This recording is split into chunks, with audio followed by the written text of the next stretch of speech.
Bom, em relação ainda aos opioides, falando agora do tramadol, é um agente análogo sintético da codeína, com baixa afinidade pelos receptores Mi. Na verdade, além de ligação com os receptores opiáceos, ele também vai ter ações monoaminérgicas. Assim, ele vai bloquear impulsos na medula espinhal por uma ação mista.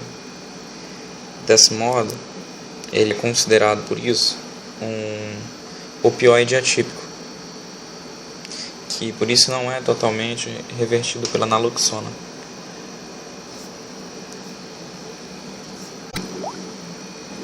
Então a naloxona reverte um pouco, mas seu efeito também pode ser minimizado pela ioimina, reduzindo seus efeitos adversos, como depressão respiratória e liberação de histamina. Ele é muito utilizado na medicina veterinária e tem uma segurança e eficácia muito boa no cão. Para, por exemplo, analgesia profilática em procedimentos ortopédicos e também excelente grau de analgesia pós-operatória. Pode ser administrado na dose de 2 mg por quilo intravenoso de maneira profilática. E ele tem uma analgesia semelhante à morfina na dose de 1 mg por quilo intravenoso, certo? No entanto, eles têm uma ação semelhante em dores leves, porque se for dores graves, a morfina segura muito melhor. Os dois vão diminuir as concentrações de isoflorano, diminuindo picos também de cortisol e catecolaminas.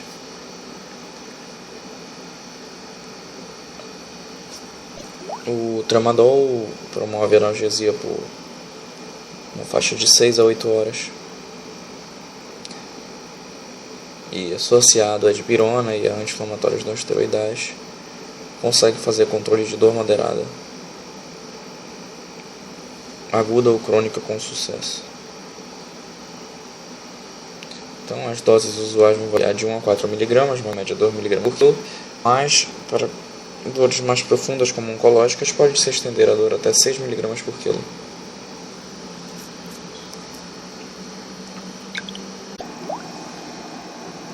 Também é seguro sua utilização em gatos. E geralmente é muito difícil de promover efeitos colaterais, mas se for administrado por via oral em gatos, pode administrar náuseas e cialorreia. Já a midríase é verificada em todos os casos onde é feita tramadol em felinos, por via oral principalmente. Temos também a fentanila, sulfentanila, alfentanila e remifentanila. Eles são agentes agonistas Mi, são de curta duração, latência muito curta e tanto a latência quanto o período hábil muito curto, porque eles têm uma alta solubilidade. Então eles são ideais para um período transoperatório, geralmente em infusão contínua ou em bolos retidos. São complementados pela anestesia volátil. Eles produzem uma analgesia, mas não produzem inconsciência. Então geralmente são associados a nós, por exemplo, propofol. Vamos falar agora da fentanila especificamente. Ele tem uma alta potência analgésica, 75 a 125 vezes a potência da morfina. A utilização dela reduz significativamente a concentração alveolar mínima dos anestésicos inalatórios. E dessa forma, a gente evita os efeitos colaterais dos anestésicos inalatórios, como depressão cardiovascular, diminuição da PA, da contratilidade cardíaca, contratilidade miocárdica, entre outros. A dose vai ser de 1 a 5 microgramas por quilo, em intervalos de 15 a 20 minutos, se for bolos, e se for infusão contínua, vai ser 0,5 microgramas por minuto. Tá? Sendo que a infusão contínua vai ter uma melhor eficiência se for feito um bolus inicial, antes da infusão contínua. Ele não provoca nem liberação de histamina, nem hipotensão. mais pode produzir apneia e bradicardia. Então, fica atento aqui para esses sinais clínicos, que vão ocorrer principalmente se for feito por forma rápida pela via intravenosa, mas se for diluído e de forma lenta por essa via, a gente diminui os efeitos. Lembrando que tem efeito cumulativo, então é sempre bom monitorar o paciente durante a anestesia e após a cirurgia, para verificar se vai ter alguma depressão respiratória nesse sentido. Agora, sempre interessante usar a nalbufina para reverter de forma adequada a depressão respiratória causada por ela. O período de latência da nalbufina é de aproximadamente 3 minutos. Essa foi a fentanila. Temos também a alfentanila, que no caso a fentanila, ela dura até uns 20 minutos. A alfentanila dura no máximo 15. Ela é mais empregada em infusão contínua, no transoperatório no caso. E ela não é tão utilizada na medicina veterinária, porque o seu período de latência é muito rápido, dura em torno de 1 minuto, mesmo se a administração feita lenta. E como o período de latência é rápido, a absorção é muito rápida, ela vai provocar sempre bradicardia significativa. E além de hipotensão. Por isso ela não é de uso tão frequente na veterinária. Essa é a alfentanila. Já a sulfentanila vai ser mais potente que a fentanila, mas de duração um pouco menor. É um agente que é 100 vezes mais potente que a morfina e promove bradicardia, assim como a alfentanila e a fentanila, mas não provoca hipotensão. Também possibilita menores concentrações de anestésicos inalatórios e é muito utilizado em analgesia peridural no pós-operatório de cirurgias que promovam dor grave ou torturante. Já a remifentanila,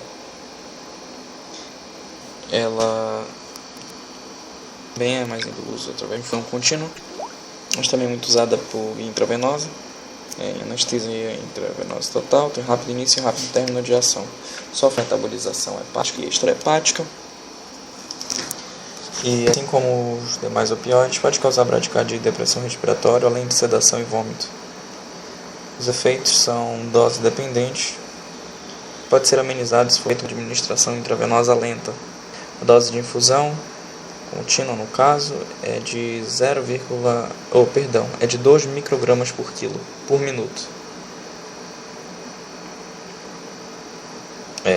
Se for feita injeção muito rápida, pode causar apneia. Então, cuidado. Ela é muito usada em situações onde o animal tem risco de vida, porque o despertar é bem precoce. Então, se o animal está em estado crítico, tem risco de vida e você quer um despertar precoce, você usa fentanila, que ele desperta rapidamente. Só que ela é só usada nesses casos porque o seu custo é bem mais caro que o da fentanila. Como o seu efeito é muito rápido, é sempre importante complementar com outro analgésico, para que antes que o paciente desperte da anestesia, senão ele sentirá dor, que a curtação da remifentanila é muito rápida. Agora vamos falar dos agentes opioides agonistas e antagonistas. Então, os representantes são o butorfanol, nalbufina e também a buprenorfina. Bom, o butorfanol, como eu acabei de falar, é um opioide agonista antagonista, ou seja, possui uma ação mista no seguinte sentido: é agonista dos receptores kappa e antagonista dos Mi. Então, por ser agonista dos kappa, promove analgesia, mas por ser antagonista do receptor Mi, pode antagonizar os efeitos de agonistas Mi, como morfina, meperidina, entre outros. As propriedades são vantajosas, pois promovem uma menor depressão respiratória. Mas, em compensação, o efeito analgésico também é menos intenso e às vezes é necessário a complementação de outro fármaco, em se tratando principalmente de dor grave. A dose do butorfanol mais empregada é 0,2 mg por quilo intravenoso ou subcutâneo em cães e 0,4 mg em gatos. Duração da ação é de 4 horas em cães e 6 horas em gatos. Mas, na verdade, o efeito analgésico dura apenas 2 horas, tanto nos cães quanto nos gatos. Nas horas subsequentes, fica apenas o efeito sedativo do butorfanol. Ele proporciona melhor analgesia visceral, não tanto somática. Como eu já falei, ele tem bastante efeito sedativo.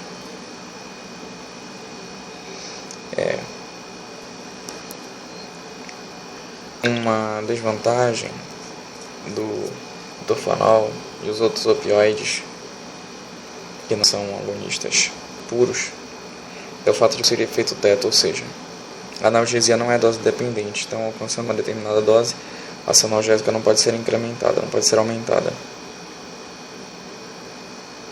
Agora, lembrando que também tem mais uma desvantagem do teto, que é o seguinte: se você for administrar o butorfanol na medicação pré-anestésica, você tem que lembrar que se você for administrar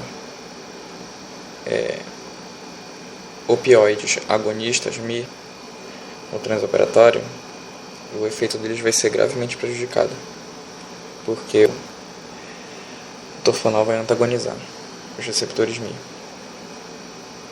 Dessa forma, convencionou-se utilizar o butorfanol nem pré nem transoperatório, mas convencionou-se usar pós-operatório, ou então nos casos onde a sedação é o principal motivo.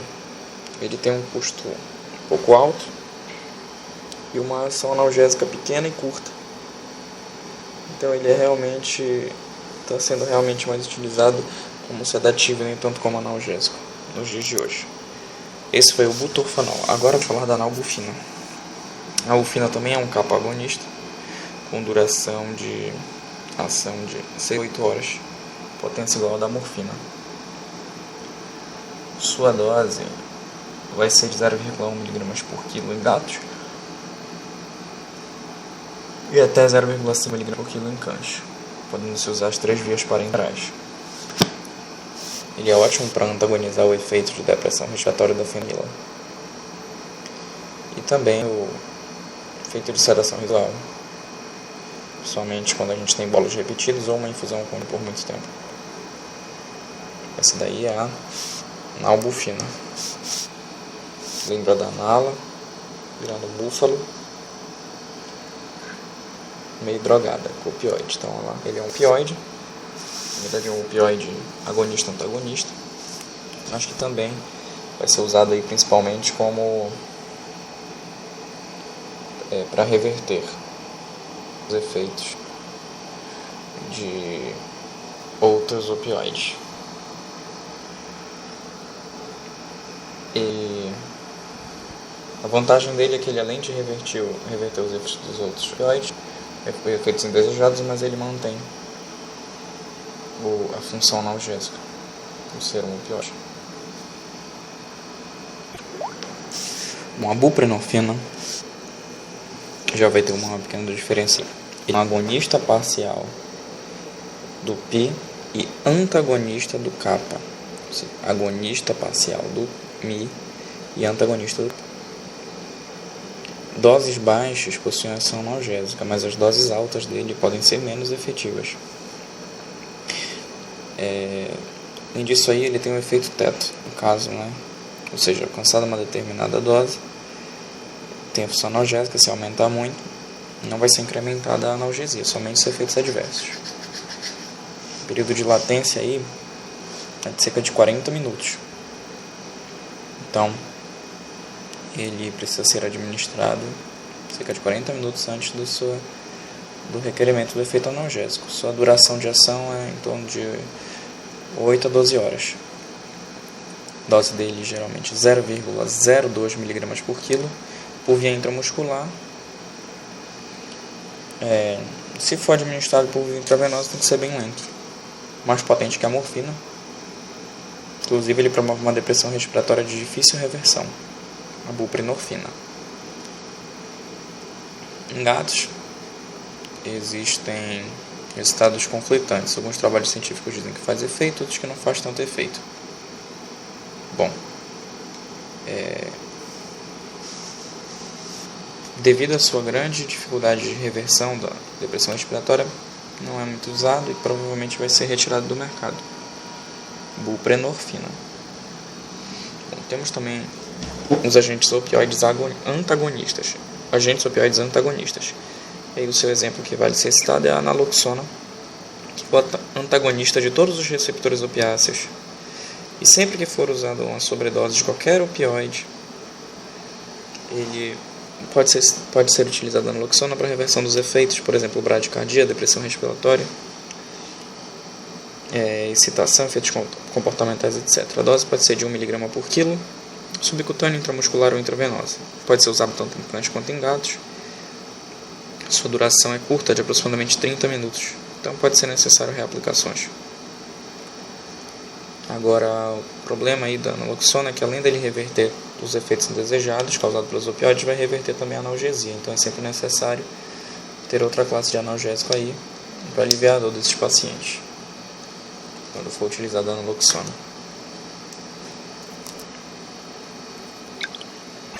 Bom, vamos falar agora da analgesia peridural com opioides, tá?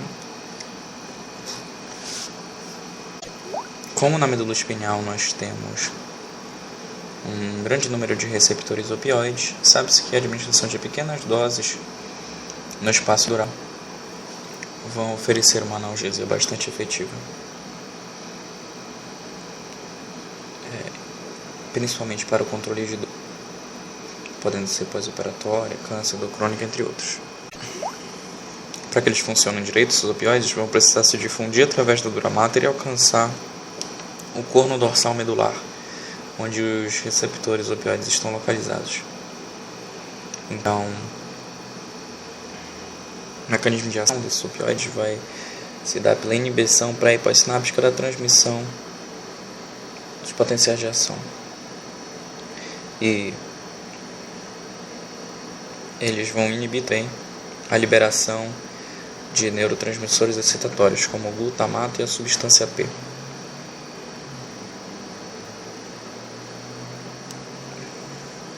Isso tudo vai levar a um aumento da atividade das vias inibitórias,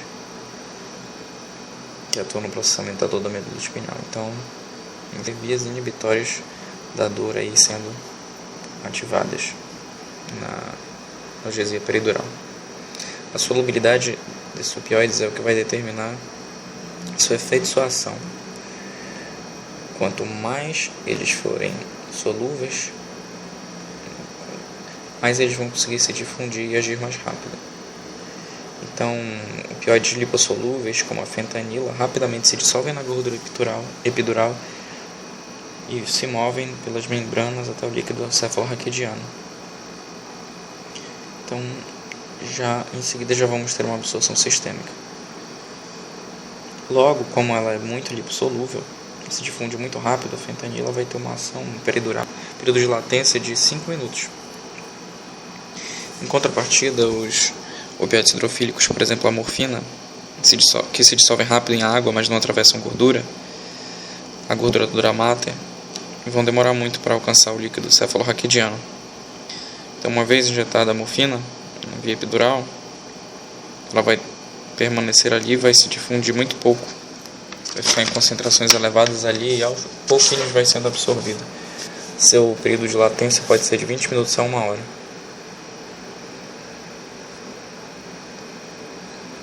Uma única injeção de morfina pode ter duração de até 24 horas nesse caso, por ser hidrofílica e ser de difícil absorção.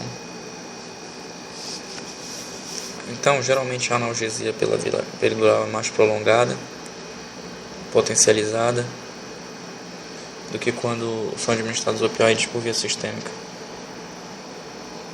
Além do mais, a administração de analgesia pela peridural vai bloquear os impulsos nociceptivos, mas não vai interferir nas funções motoras, nem sensoriais. A morfina é o opioide mais utilizado nesse sentido na veterinária, por sua potência elevada e duração prolongada. Pela via epidural, como já citado, sua latência vai ser de 20 minutos a 1 hora, seu período de duração de ação pode chegar até 24 horas e a dose por essa via de 0,1 mg por quilo, que é uma dose muito menor do que quando a morfina é usada pela via sistêmica, né? E ainda vai ter um efeito de duração muito mais duradoura. Bom, a injeção lombosacra desse agente é recomendada para intervenções na região caudal do corpo. Em alguns casos, ela pode se estender rostralmente em direção ao tórax e membros anteriores. De preferência, por via peridural, a morfina deve ser livre de preservativos para não ocorrer neurotoxicidade. Bom, o principal efeito adverso da morfina peridural é a depressão respiratória.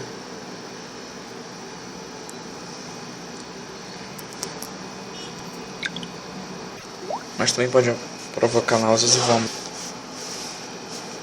além de retenção urinária.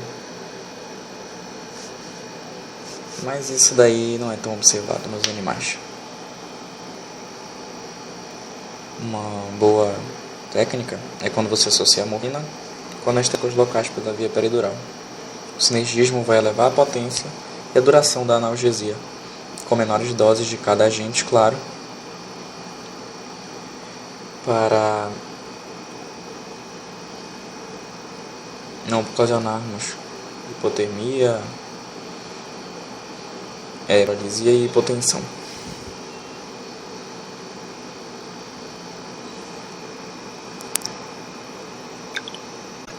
Também pode ser associada a fentanilo ou sulfentanilo com o anestésico local bupivacaína, que vai ter mínimos efeitos adversos, uma boa analgesia, que pode durar até 5 horas. Os opioides devem ser diluídos em solução salina estéril quando forem administrados por via epidural. Bom, analgésicos inflamatórios não esteroidais. Mecanismo de ação. Os AINE vão diminuir a inflamação por bloquearem a enzima ciclooxigenase, que vai ser responsável pela transformação do ácido araquidônico em substâncias que desencadeiam o processo inflamatório, como prostaglandinas, tromboxana e prostaciclinas. Então, esse mecanismo faz com que esses agentes provoquem analgesia nos processos que cursam com a inflamação. Só relembrando como é que funciona esse processo aí. O que acontece é o seguinte: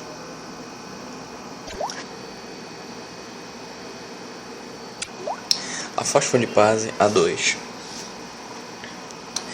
vai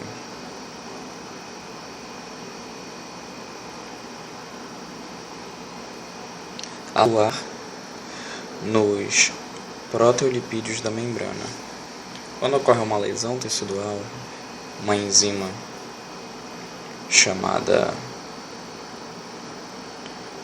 fosfolipase A2 vai atuar nos proteolipídios das membranas, certo? Quando eles atuam nos proteolipídios das membranas, o que vai acontecer? A ciclooxigenase vai ser uma enzima que vai estar dentro das células, lá dentro das membranas, e vai atuar transformando o ácido araquidônico em metabólitos como tromboxano e prostaglandinas. Entendeu? E são esses metabólitos que vão desencadear o processo inflamatório. Fosfolipase A2, quando tem lesão, a fosfolipase A2 vai atuar nos proteolipídios da membrana, fazendo com que a ciclooxigenase transforme o ácido araquidônico em prostaglandina e tromboxana, que vai resultar em todo o processo inflamatório, incluindo sua dor.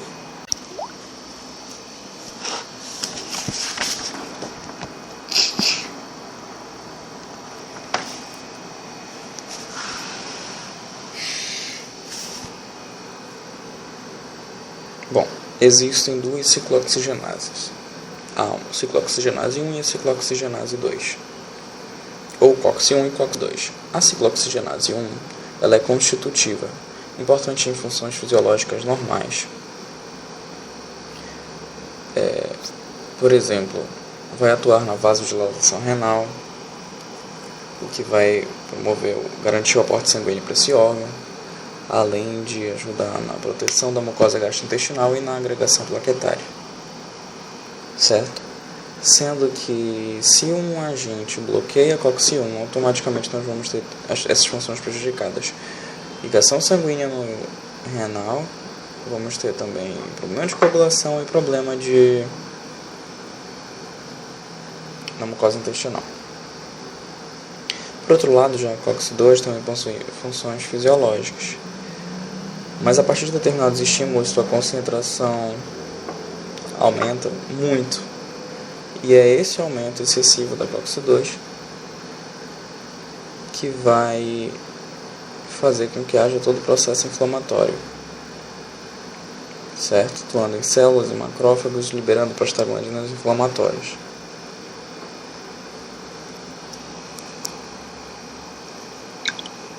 De modo geral, esses prostaglandinas vão ser agentes sensibilizantes, ativando os nossos receptores, provocando dor. Apesar de que em algumas raras situações elas podem ajudar a aliviar a dor.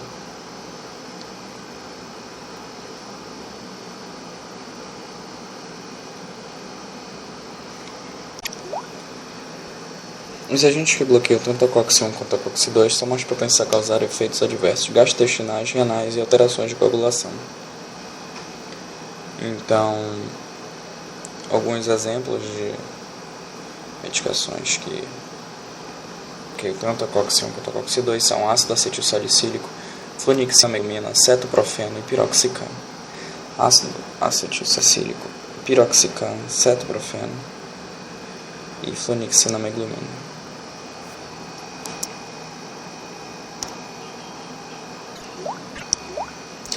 Bom, os AINES que são seletivos para COX-2, ou seja, que inibem especificamente a COX-2, tendem a promover menos efeitos adversos, pois não vão interferir na atividade da COX-1, que é estrutural. E esses seletivos para COX-2 eu poderia citar agora o carprofeno, o meloxicam e o vedaprofeno. Tá? Vamos falar agora do carprofeno.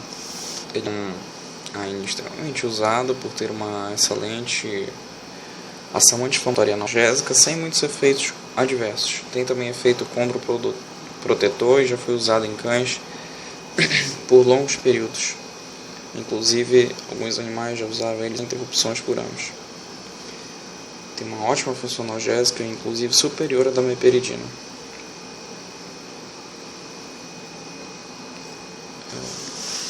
Porém, o seu uso não impede que, durante procedimentos cirúrgicos, aumente o nível de cortisol. Ele pode ser usado de maneira preventiva e também ao término do procedimento cirúrgico. Também pode ser usado em gatos, sendo bem tolerado. Promove analgesia de 24 horas e a sua dose é de 4 mg por quilo. Já o meloxicam, ele é bem seguro para diversas espécies animais. Pode ser usado em cães e também em gatos.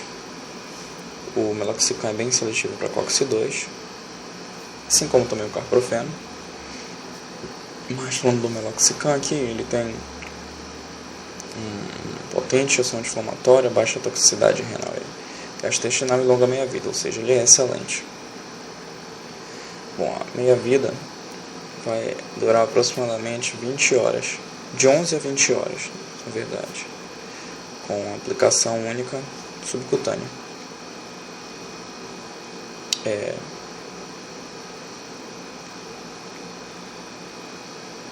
Mas também pode ser administrado por via oral. Ele tem uma ação analgésica muito boa, superior a alguns opioides. E ele é bem seguro, tem poucos efeitos adversos, geralmente não são observados. Também pode ser utilizado no início ou ao término da cirurgia. Lembrando que os AINES, eles, ao contrário dos opioides, requerem uma aplicação de cerca de 1 hora antes do momento em que os efeitos analgésicos sejam requeridos. Bom, o outro, COX-2 seletivo, é o Verdaprofeno. Tem também pouquíssimos efeitos colaterais do trato gastrointestinal. Ele tem uma função analgésica, porém em menor grau. E ele é ideal para ser usado em gestantes porque não promove efeitos teratogênicos. Pode ser usado também em gatos, sem problemas. Esse aí foi o Verdaprofeno, que veda malformações teratogênicas, ou seja, pode ser usado em gestantes. Bom, Ketorolac é uma medicação que no Brasil é só usado em humanos, mas nos Estados Unidos e na Europa ele é usado em animais.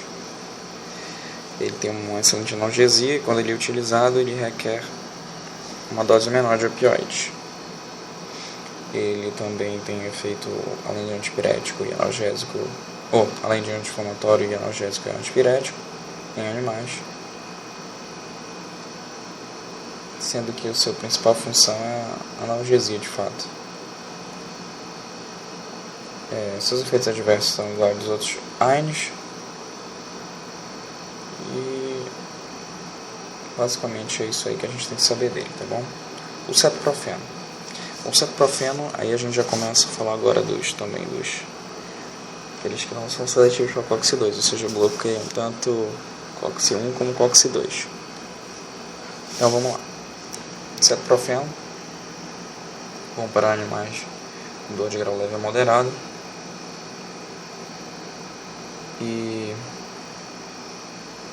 pode ser, assim como a dipirona, ele pode ser associado a fármacos opioides para incrementar o grau de analgesia.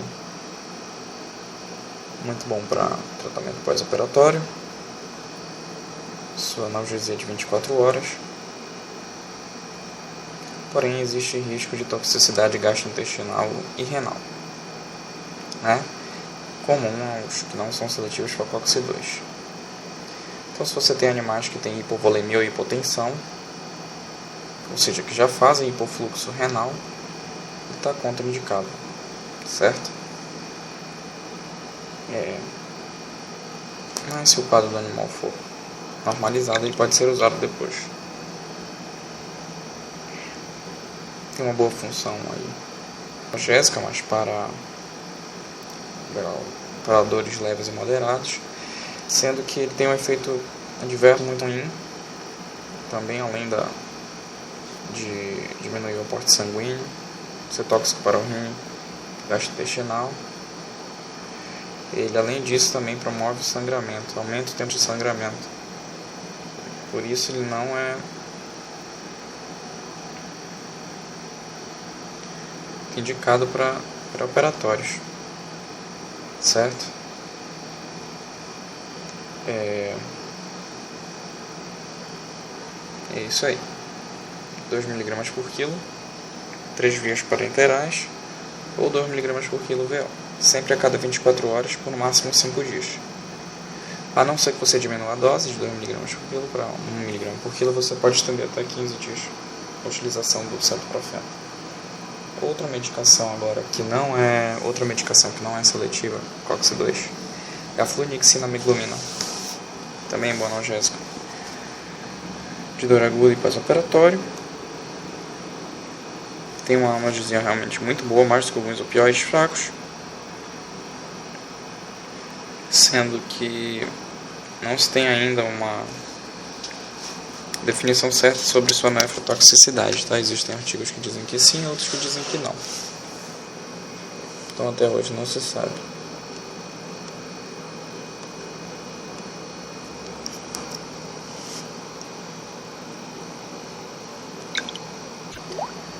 Nesse caso aí, não se sabe, é bom evitar em pacientes que têm hipovolemia, hipotensão, ou por algum motivo tem a taxa de filtração glomerular diminuída. Porque se ele diminuir ainda mais, aí nós vamos ter problema renal. Pode ser usado em gatos tranquilamente. E em gatos geralmente a gente usa metade da dose, que no caso aí vai ser de 1 mg por quilo pelas 3 vias parenterais, certo? Esse daí é o fluoxetinameglumina.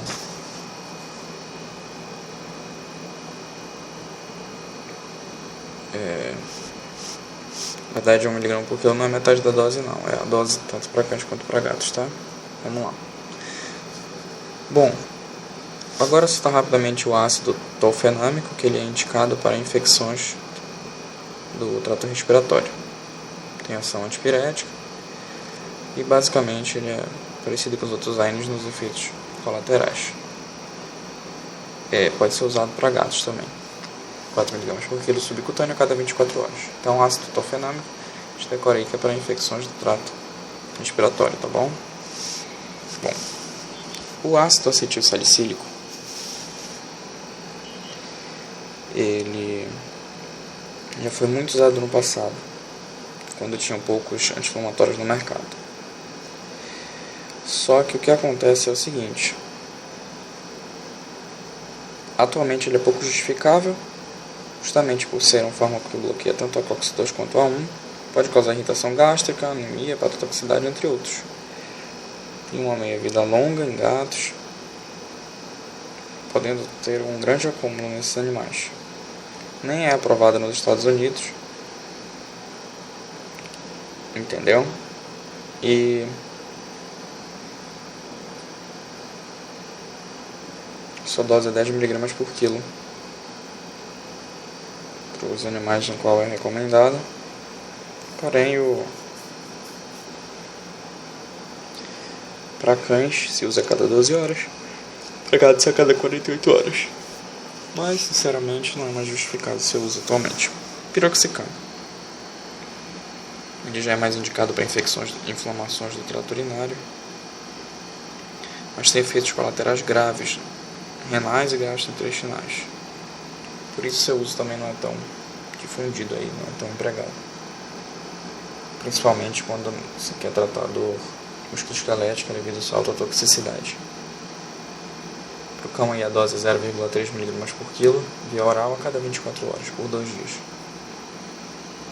Esse foi o piroxicam, que é uma pira, realmente, só que a pira no trato urinário, tá? Vamos agora falar de firocoxib.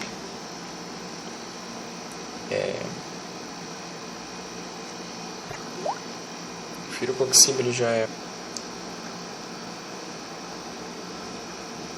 específico para COX-2, analgésico muito potente. Então, ele pode ser administrado até 30 dias consecutivos, 5 mg por quilo, e dificilmente você vai observar algum efeito colateral. Bom, vamos falar agora dos anti-inflamatórios não esteroidais atípicos, que no caso é a dipirona e o paracetamol. Ao invés de eles atuarem bloqueando a COX-1 ou COX-2, eles já vão atuar dando uma derivada da COX-1, que é a COX-6. Certo? Então, o que vai acontecer? Esses medicamentos, dipirona e paracetamol, que inibem a COX-3, vão ter muito mais uma ação antipirética e analgésica do que anti-inflamatória, mas tem uma fraca anti-inflamatória sim. Dessa forma, eles não têm um grande efeito anti-inflamatório, mas também não têm muitos os efeitos adversos comuns dos anti-inflamatórios, né? Geralmente eles são empregados para dor leve ou associados aos opioides e AINES para tratamento de moderada a grave. Vamos falar agora especificamente, lembrando aí que o paracetamol não pode ser usado em gatos, tá? Vamos falar especificamente agora da dipirona. Bom, é um fármaco bem seguro, tá? Dificilmente vai promover efeitos adversos.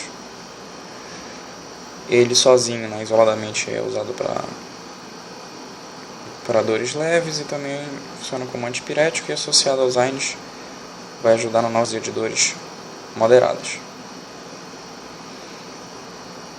Bom, quando ele é associado a opioides, a gente vai ter uma potencialização analgésica muito forte, certo?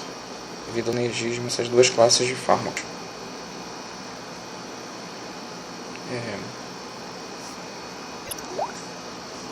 Sua dose vai ser 25 mg por quilo, intravenoso, intramuscular ou via oral a cada 8 horas, em diversas espécies animais. Esse aí foi o resumo de livro da Fantoni de tratamento da dor. Fisiopatologia e controle da dor aguda. Obrigado.